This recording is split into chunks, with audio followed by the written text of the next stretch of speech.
السلام علیکم ورحمۃ اللہ وبرکاتہ۔ جیو پاک زندگی اس پروگرام کے ساتھ ایک بار پھر آپ کی خدمت میں حاضر ہیں۔ ہمارے ساتھ موجود ہیں استاذہ نگہت ہاشمی۔ جزاک اللہ استاذہ، آپ کے آنے کا، وقت دینے کا اور رہنمائی فرمانے کا۔ اللہ تعالیٰ قبول کر لے ہم سب سے، آمین۔ اس پروگرام میں جیسا کہ آپ جانتے ہیں کہ ہم پاک زندگی گزارنے کے طریقے سیکھ رہے ہیں۔ ایسی زندگی جس میں سوچ پاک ہو، جس میں فکر پاک ہو، جس میں معاملات پاک ہوں، جس میں تعلقات پاک ہوں، اور سب سے بڑھ کر یہ سب کچھ ہم اس لیے سیکھنا چاہتے ہیں کہ ہمیں اپنے اللہ کی رضا مل جائے، ہم ایک سکون والی زندگی گزاریں، اور جب اس دنیا سے جائیں تو تب بھی ہمارا شمار پاک لوگوں میں ہو۔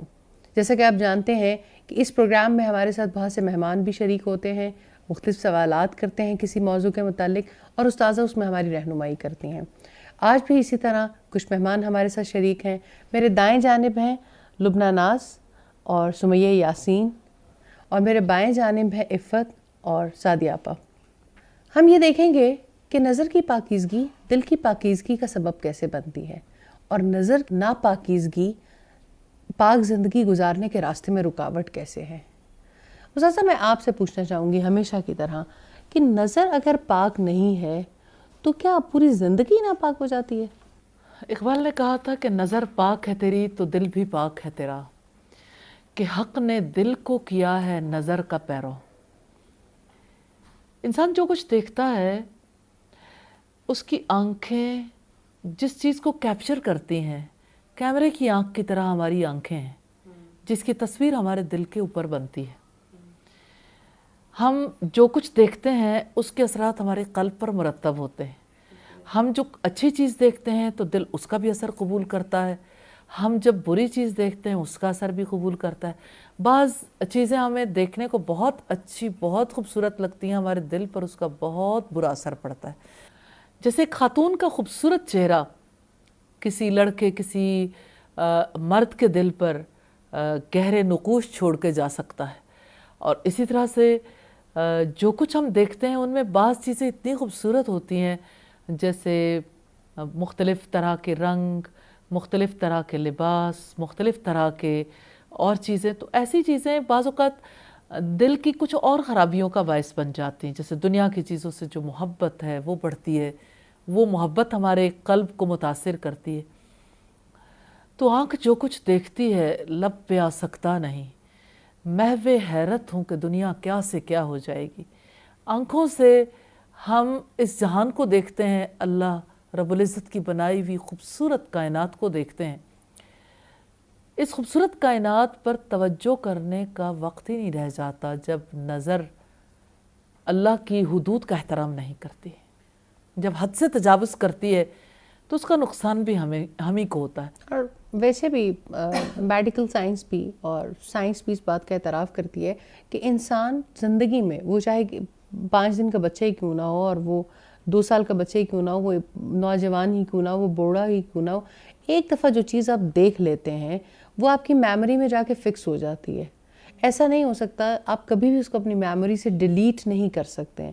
تو جو مناظر ہم دیکھتے ہیں زندگی میں، وہ کوئی بھی چیز ہو، کیونکہ جب ہم حیا پہ بات کریں گے اور نظر کی پاکیزگی پہ بات کریں گے تو بہت بڑا چیلنج ہو گیا ہے نظروں کو جھکائے رکھنا اور پاکیزہ رکھنا، کیونکہ پوری کی پوری سوسائٹی، جس سوسائٹی میں ہم رہتے ہیں وہاں تو نظر بچانا، ٹی وی ہے، ٹی وی تو بہت پیچھے کی چیزیں رہ گئی، آپ انٹرنیٹ پہ سرفنگ کر رہے ہیں، یا آپ کچھ بھی کر، اب موبائل ہے، آپ روڈز پہ چل رہے ہیں تو ہورڈنگ بورڈز ہیں، سائن بورڈز ہیں، آپ کے لیے، آپ کی دنیا آپ کے ہاتھ میں ہے، آپ کی دنیا آپ کے ہاتھ میں، آپ کے لیے نظر بچانا اس وہیں سے خیر ہے، اور وہیں پر یہ تمام معاملات ہیں۔ تو ہم میں سے شاید کوئی بھی ایسا نہیں، وہ جتنا مرضی دیندار ہو، وہ جتنا مرضی اسلام کو فالو کرتا ہو، وہ جتنا مرضی نظروں کی حفاظت کرے، لیکن یہ نہیں ہو سکتا کہ آخر اس کو بھی دنیا گزارنے کے لیے، زندگی گزارنے کے لیے وہی سب کچھ تو کرنا پڑتا ہے۔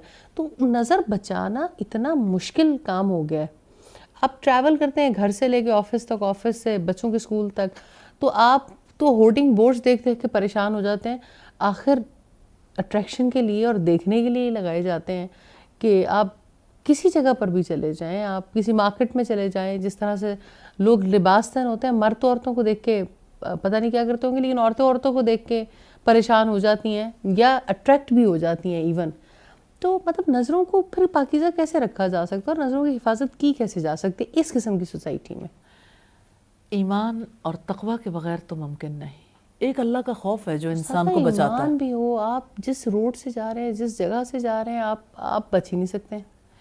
ظاہر ہے اتنا ہی زیادہ استغفار کرنے کی ضرورت ہے، اتنا ہی زیادہ ماحول کو پاک کرنے کے لیے کردار ادا کرنے کی ضرورت ہے، اور اتنی ہی زیادہ مصروفیت بھی چاہیے. اس میں کوئی شک نہیں کہ نظر بچانا بے حد ڈیفیکلٹ ہو گیا.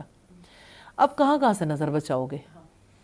آپ نظر بچانا چاہو گے تو جہاں سے آپ نے بچایا وہ تو ایک جگہ ہے، لیکن بچا کے جہاں بھی نظر ڈالو گے آگے اسی طرح سے فتنے موجود ہیں، اور آپ کے لیے نظروں کی حفاظت کرنی واقعی بہت مشکل ہے.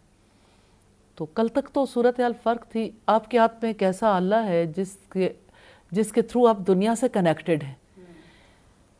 اصلاً دنیا سے کنیکشن کے نام پر اللہ سے ڈسکنیکٹ ہے. اور اب یہ دیکھیں کتنی مساجد میں سم ٹائمز کسی اچھی مجلس میں باقاعدہ طور پر باہر ہی یہ لکھ کے لگا دیا جاتا ہے کہ آپ دنیا سے کنیکٹ ہوں گے تو اللہ تعالیٰ سے کنیکشن جڑے گا، اور موبائل پہ کراس کا نشان ہوتا ہے.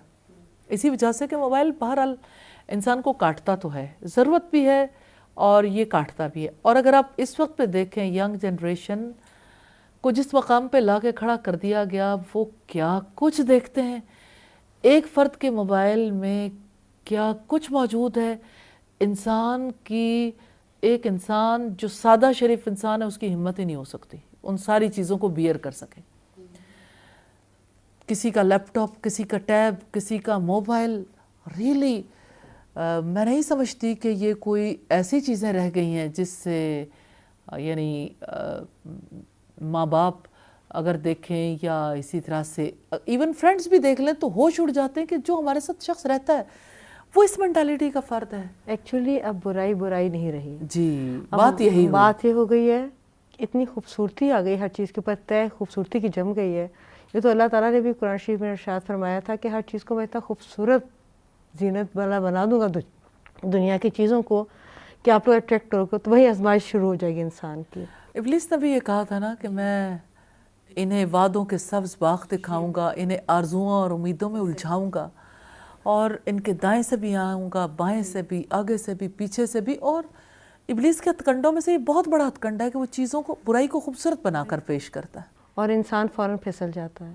اگر ایمان اس کا ذرا تقویٰ کنٹرول میں ہو اور ذرا ایمان مضبوط ہو تو شاید بچ جائے. مجھے ایسا لگتا ہے کہ اکیلے برائی کا مقابلہ کیا ہی نہیں جا سکتا. حضرت یوسف علیہ السلام نے بھی دعا مانگی تھی وَالْحِقْنِي بِالصَّالِحِينَ، کہ مجھے صالحین کے ساتھ ملا دے. تو صالح لوگوں کے ساتھ رہنا، ان کی صحبت میں، پھر صالحیت کے لیے علم حاصل کرنا، نیکی کا علم ہونا، نیکی کی رغبت دلانا، پیرنٹس لگ جائیں، اسکول بھی، سوسائٹی بھی، ڈفرینٹ ادارے بھی. اور مجھے ایسا فیل ہوتا ہے اس سوسائٹی میں اگر نظروں کی حفاظت کرنی ہے تو ایک بڑی کیمپین کرنے کی ضرورت ہے، بڑی مہم چلانے کی ضرورت ہے. اس کے لیے اہل قلم کو لکھنا پڑے گا، اور اس کے لیے وہ افراد جو سوسائٹی کی چینج کے لیے کوششیں کرتے ہیں، جو لوگوں کا ٹرینڈ سیٹ کرتے ہیں. 2% بھی نہیں ہوتے سوسائٹی میں جو ٹرینڈ سیٹرز ہوتے ہیں، لیکن پوری سوسائٹی کا نقشہ بدل دیتے ہیں. مجھے لگتا ہے ہم ایک ایسے بھنور میں پھنس چکے ہیں جس میں ہم نکلنا چاہیں بھی تو اتنے پیئر پریشرز آ گئے ہوئے ہیں، یا ہم کمپٹیشن میں پھنس چکے ہیں کہ ہم نکل نہیں پا رہے ہیں. اللہ کی رحمت ہی نکال سکتی ہے. جی اللہ کی رحمت. اور اللہ کی طرف رخ کرنے والا اور اللہ سے مدد مانگنے والا کبھی ناکام نہیں رہتا، الحمدللہ. جزاک اللہ استاذہ. ایک مختصر سے وقفے کے بعد اسی بات کو جاری رکھیں گے.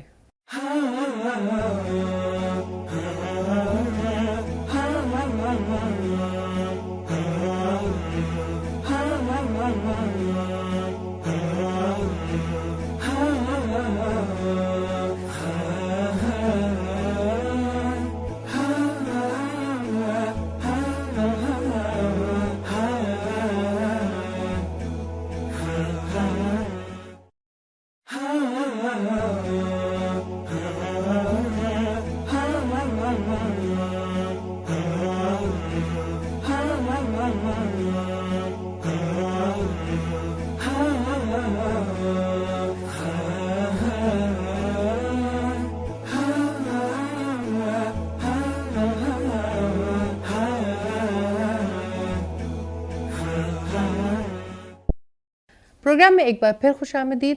استاذہ ہم بات کر رہے ہیں نظروں کی حفاظت کے بارے میں اور اس بات پہ پریشان بھی ہیں کہ اس سوسائٹی میں جہاں پر ہم رہتے ہیں اور جس نہج پہ ہم آ پہنچے ہیں وہاں پر نظروں کو بچانا بہت مشکل بھی ہے.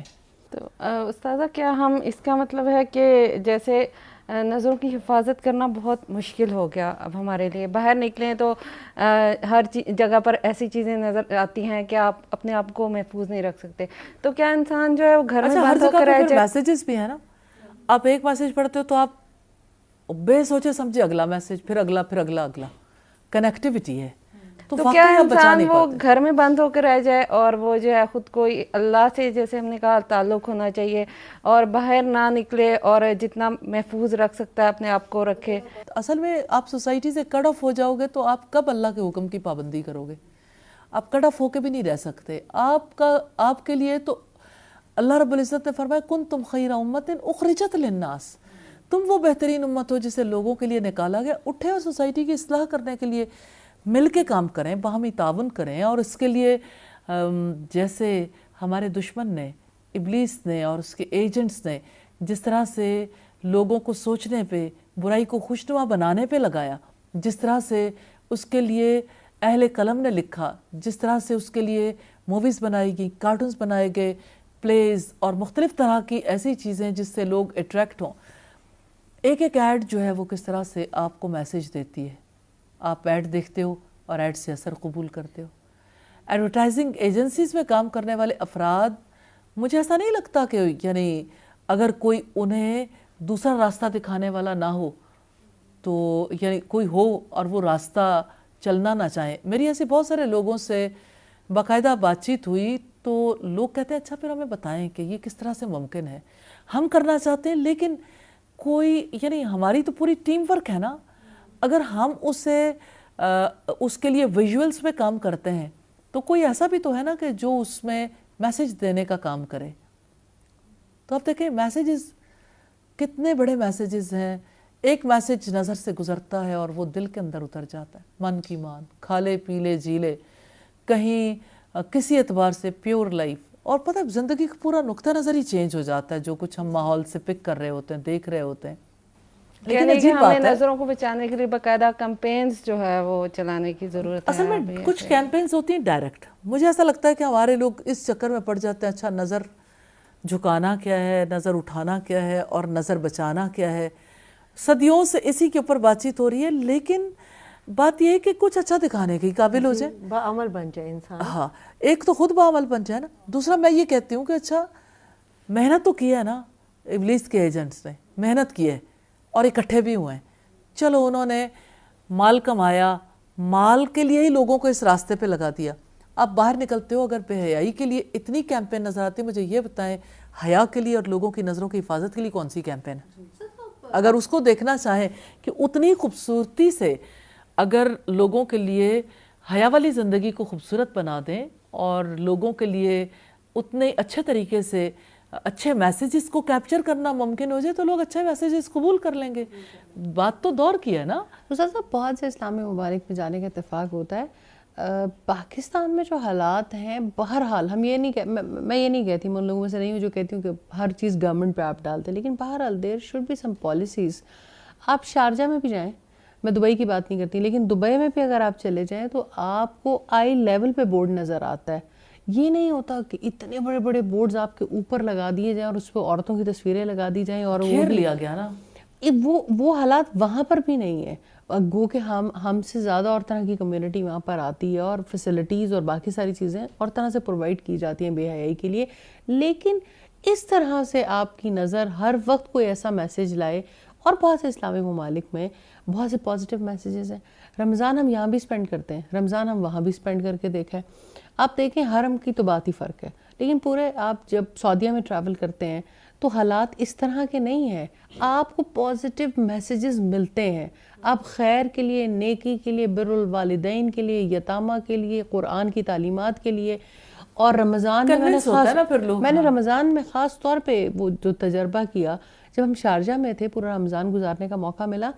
آپ کو نیکی، آپ کو ہم پاکستان میں تھوڑا سا سینیریو زیادہ بدل گیا ہے. رمضان میں بھی اگر سینما کے بعد مووی کا بورڈ ہے تو نہیں اترتا. ایک تو وہاں آپ کو اس طرح سے اوپن بورڈز نظر نہیں آتے، ہورڈنگز نظر نہیں آتی. دوسرے آپ کو نیکی کے پیغام نظر آتے ہیں. کہیں آپ کپڑے دے جائیں کسی کے لیے، کہیں آپ کیا کہتے ہیں اس کو، فالتو سامان ہے گھر کا، فالتو سامان ہے وہ دے جائیں. کہیں آپ کے قرہ کی لسٹ شائع ہو جاتی ہے جس پہ بڑے بڑے ہورڈنگ بورڈز لگ جاتے ہیں جس پہ یہ بتایا جاتا ہے کہ دنیا کے مشہور قرہ کس مسجد میں آج نماز پڑھائیں گے. پھر وہاں پر آپ کو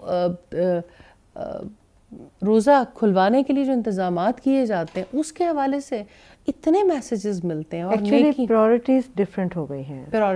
یہ بہت بڑی بات ہے. یہاں پہ ہمارے ہاں نمود و نمائش، ہمارے ہاں جو بہت زیادہ ماڈرن ہے، بہت زیادہ ان کاموں میں ہے، وہ بہت اچھا انسان ہے، بہت اچھا انسان. اچھا میں یہ سمجھتی ہوں کہ ایسی بات نہیں ہے کہ وہاں پر لوگ پیسے کے پیچھے نہیں ہیں، شاید یہاں سے بھی زیادہ ہیں. لیکن یہاں پر بہرحال ایک جو سوسائٹی ایتھکس ہیں ان کو بہت برے طریقے سے کچلا جا رہا ہے.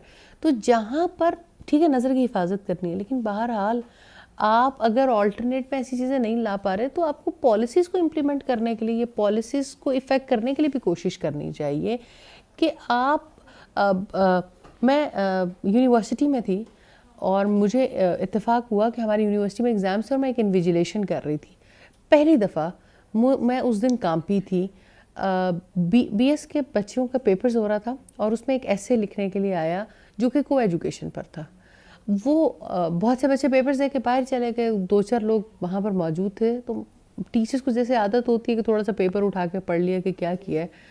بچوں نے ایسی باتیں اس کے اندر لکھی، لڑکوں نے، کہ ہمارے لیے بہت مشکل ہو کو ایجوکیشن کے میرٹس اور ڈی میرٹس پر لکھنا تھا.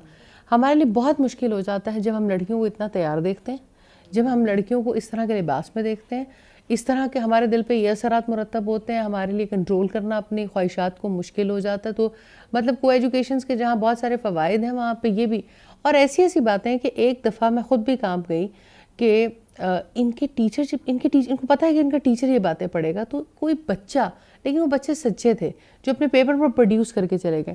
پہلی دفعہ سر پر دوپٹہ لینے کا یا اپنا دوپٹہ سیدھا کرنے کا احساس مجھے اس دن ہوا تھا.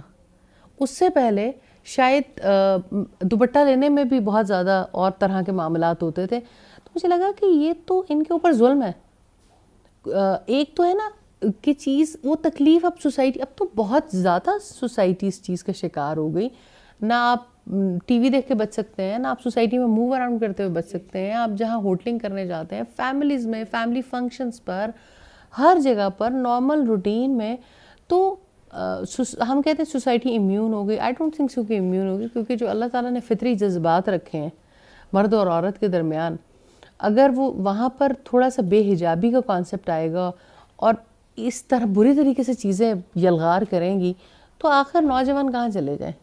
جب نظر پڑے گی تو بہکیں گے. تو پھر اس کا مطلب ہے کہ کیا ہماری انسٹیٹیوٹس یا یونیورسٹیز کو، ایڈمنسٹریٹرز کو تھوڑا احساس کرنا چاہیے کہ وہ تھوڑے سے مورل سیٹ کریں. اس میں یعنی سوسائٹی کے ہر طبقے کو رول پلے کرنا چاہیے. جو ایجوکیشنل انسٹیٹیوشنز کے سربراہ ہیں، چاہے اسکولز ہوں، کالجز ہوں، یونیورسٹیز ہوں، آخر کسی دائرے میں تو لائیں گے نا. ہر قوم کے لیے کوئی تو ایتھکس ہوتی ہے نا، کوئی اخلاقیات کا دائرہ ہوتا ہے. آپ اس میں تقاریب میں دیکھیں، آپ ان کے ٹورز میں دیکھیں، آپ ان کی یعنی ایون کلاس رومز کے اندر کے بیہیویئرز میں دیکھیں، مورالٹی ختم ہو گئی، وہ چیز نہیں رہ گئی. اور کسی کے لیے کوئی اصول، کوئی ضابطہ نہیں. ایک اچھا انسان بنانا کسی کا آبجیکٹیو نہیں. میں محسوس کرتی ہوں کہ نظر کی حفاظت کی بات جو ہے نا، اور نظر جھکانے کی بات، یہ تو لوگوں کے لیے کھیل ہے کہ نظر والا کیسے جھکائی جا سکتی ہے یا نظر کیسے بچائی جا سکتی ہے. آنکھوں میں آنکھیں ڈال کے بات نہ کریں تو آپ کانفیڈنٹ نہیں ہیں. جی. اور زیادہ ایک چھوٹی سی بریک لیں گے، اور سمیہ آپ جب بھی بات کرنے لگتی ہیں میں بریک لینا لگ جاتی ہوں، لیکن ایک مختصر سے وقفے کے بعد دوبارہ حاضر ہوتے ہیں.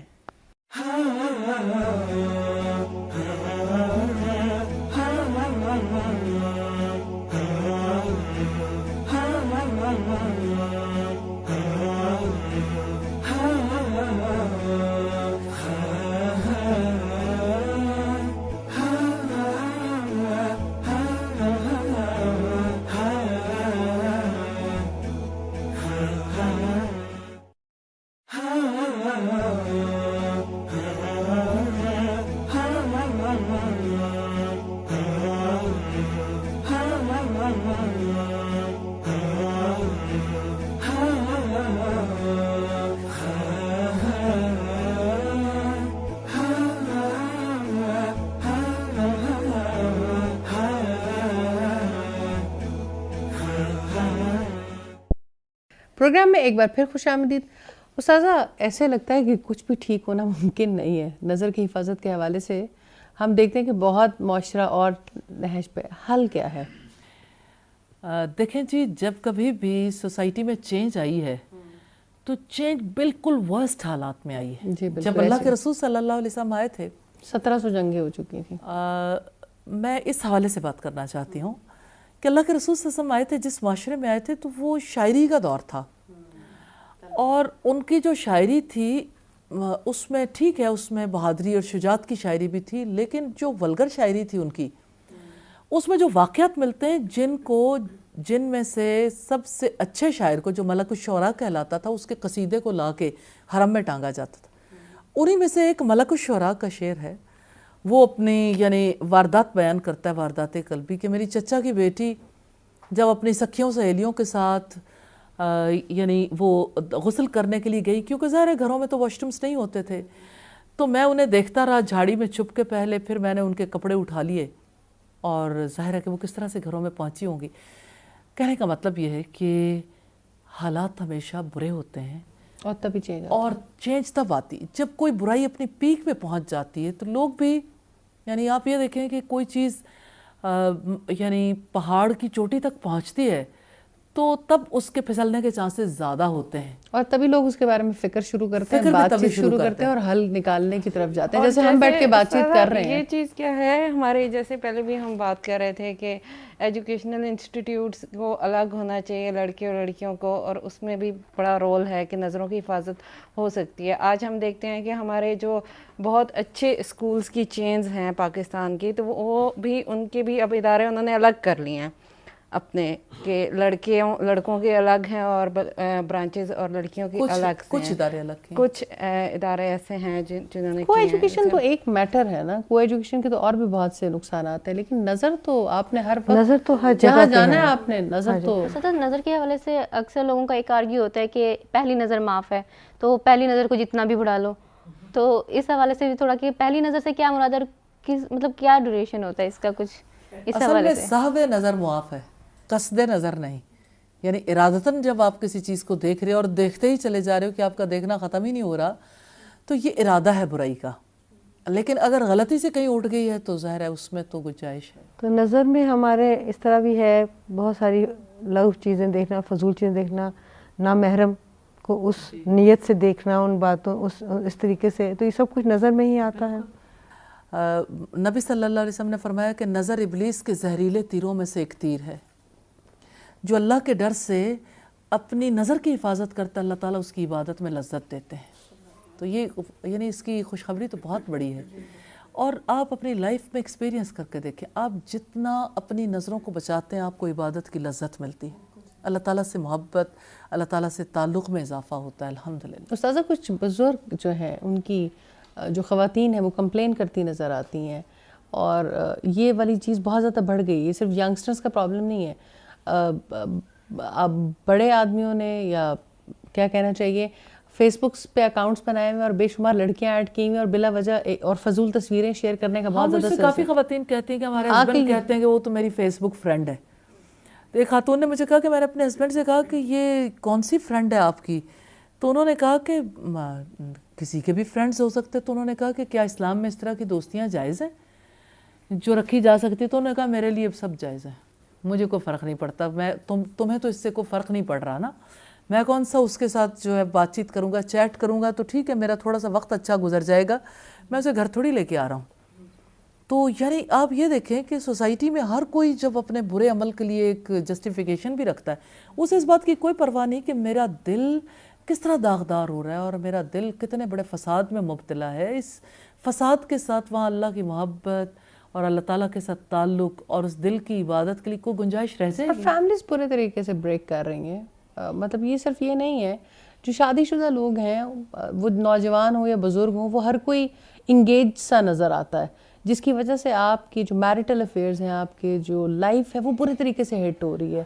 عجیب سی بات لگتی ہے کہ گھر میں سارے افراد بیٹھے ہوتے ہیں, ایک ڈرائنگ روم میں بیٹھے ہیں یا لاؤنج میں یا ایون گاڑی میں سفر کے دوران بیٹھے ہوں, تو ہر کوئی اپنے موبائل کے ساتھ ہوتا ہے. سوچیں دنیا کے کسی دور دراز گوشے میں بیٹھے ہوئے فرد سے کنیکٹڈ ہے, اور گھر میں جو قریب بیٹھا ہے اس سے انسان کٹ آف ہوا ہے.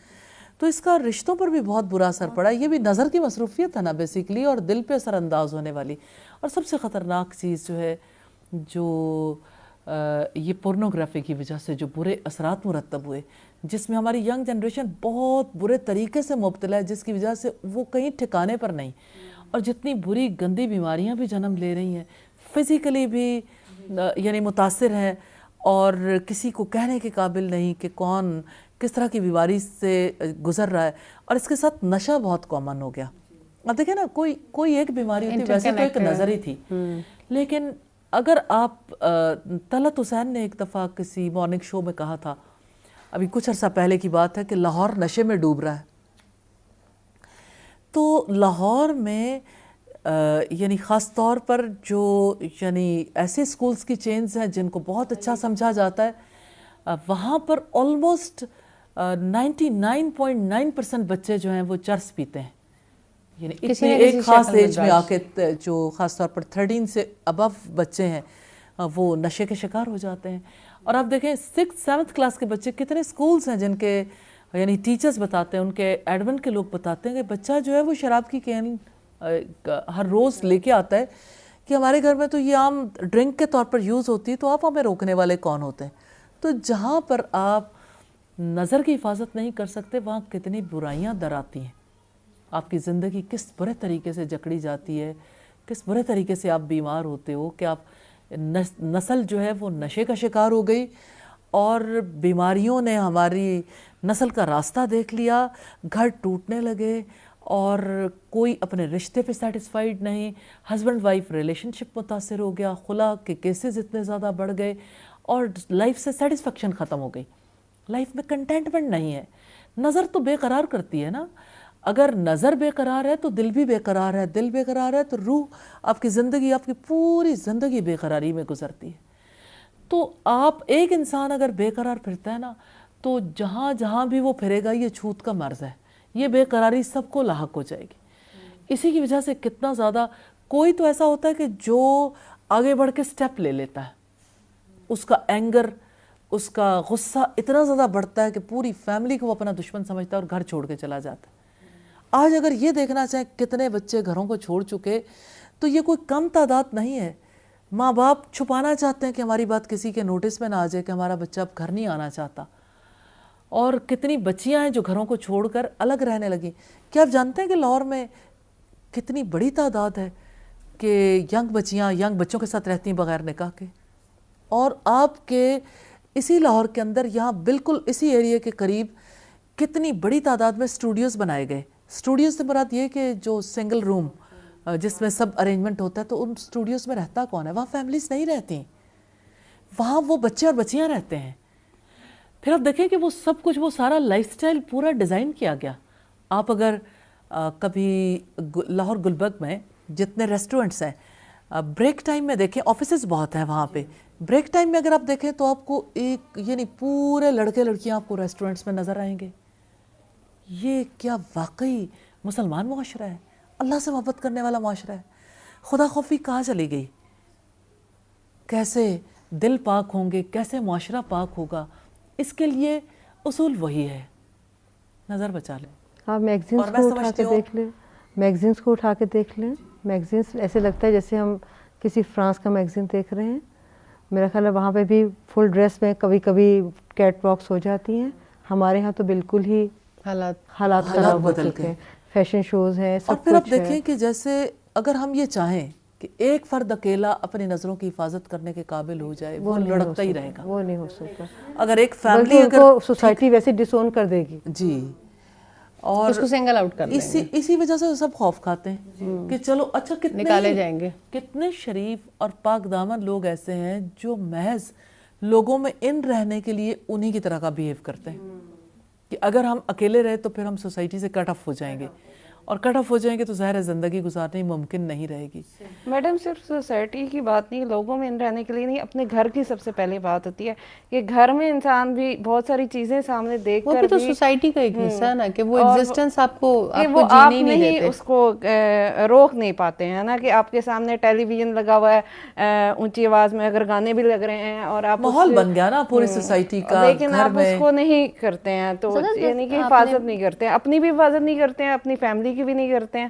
تو اس اصل طرح میں کہنا بھی یہی چاہتی ہوں کہ اس کے لیے سب کو باہمی تعاون کے ساتھ معاشرتی تبدیلی کے لیے کوشش کرنی ہوگی. اس کے لیے ہر طبقے کے لوگوں کو اپنی ذمہ داری محسوس کرنی ہوگی، اور اس چینج کے لیے جب سب مل کے ایفرٹ کریں گے تو انشاءاللہ اللہ تعالیٰ کی رحمت ہوگی، دل بھی پاک ہوں گے اور زندگیاں بھی پاک ہوں گی، اور انشاءاللہ اس کے ذریعے سے معاشرہ بھی پاک ہوگا، اور انشاءاللہ سحر ضرور ہوگی. انشاءاللہ. جزاک اللہ استاذہ. میں اپنے تمام مہمانوں کا بھی بہت شکر گزار ہوں. بات بالکل درست ہے، تبدیلی تبھی آتی ہے جب کوئی چیز اپنی پیک پر پہنچ جاتی ہے. تو اگر آج ہم پریشان ہیں کہ ہماری نسلیں بگڑ رہی ہیں اور بگاڑ کا شکار ہیں اور معاشرے میں بگاڑ آ گیا، لیکن امید کی کرن باقی ہے. انشاءاللہ اسی بگاڑ کے بعد زیادہ بڑی تبدیلی آئے گی. بس دیکھنا یہ ہے کہ ہم اور آپ اس میں کیا حصہ ڈالتے ہیں. ہم بگاڑ والوں کا ساتھ دیتے ہیں یا خیر کی تبدیلی لانے والوں کا. سوچتے رہیے گا. اگلے پروگرام میں اگلے موضوع کے ساتھ حاضر ہوں گے. جب تک کے لیے اجازت دیجیے. السلام علیکم ورحمۃ اللہ وبرکاتہ.